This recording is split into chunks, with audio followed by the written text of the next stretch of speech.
Panvision TV presents.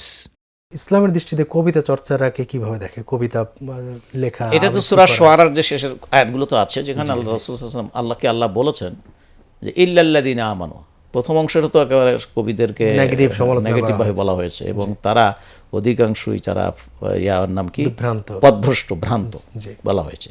তবে সেখান থেকে আল্লাহ সুবহানাহু ওয়া তাআলা কি বলছে? ইল্লাল্লাযিনা আমানু, যারা ঈমান এনেছে। তাহলে দেখা যাচ্ছে ঈমানদার কবিরা যদি, কারণ তাদের আমল, তাদের কবিতা, এগুলো সবই হবে আল্লাহ এবং আল্লাহর রাসূলের অনুমোদিত পথে, তার বিপরীত হবে না। তো সুতরাং কোন একটি কবিতার মধ্যে যদি আল্লাহর প্রশংসা থাকে, তাহলে সেটা নিশ্চয় জিকিরের মধ্যেই মনে করে আল্লাহর প্রশংসা যেখানে আছে, সেখানে আমরা থানার মতোই আল্লাহর প্রশংসা করা হচ্ছে।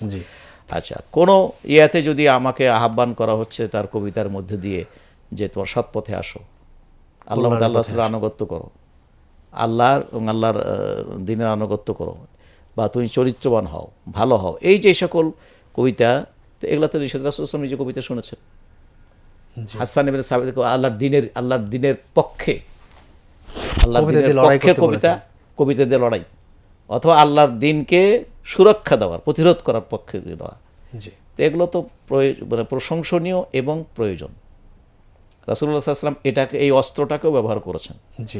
হ্যাঁ, আমরা সহিহ বুখারী মুসলিমে হাদিস, সহিহ বিশুদ্ধ হাদিসে পাই যে রাসূল সাল্লাল্লাহু আলাইহি ওয়াসাল্লামের শায়েরও ছিলেন হাসান ইবনে সাবিত, তারপরে কাব ইবনে জুহাইর, তারপরে আব্দুল্লাহ ইবনে রাওয়াহা, তারা এরকম প্রসিদ্ধ আরও অনেক। আয়েশা রাদিয়াল্লাহু আনহা নিজে কবিতা রচনা করে। আলী রাদিয়াল্লাহু আনহু কবিতার তো বই আছে, আলী রাদিয়াল্লাহু আনহু কবিতার বই আছে। তো সুতরাং এরকম সাহাবা কেরামদের অনেকেই কবি ছিলেন।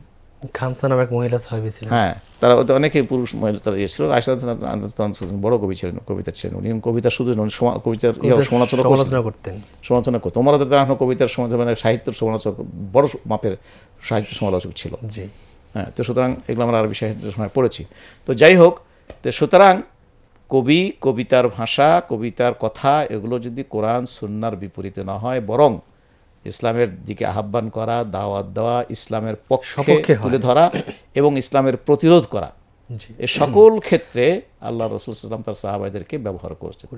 বরং এই যুদ্ধে তো হাসান ইবনে সাবিতের ভূমিকা তো ছিল একেবারে একটা বীর শিষ্যই ছিল।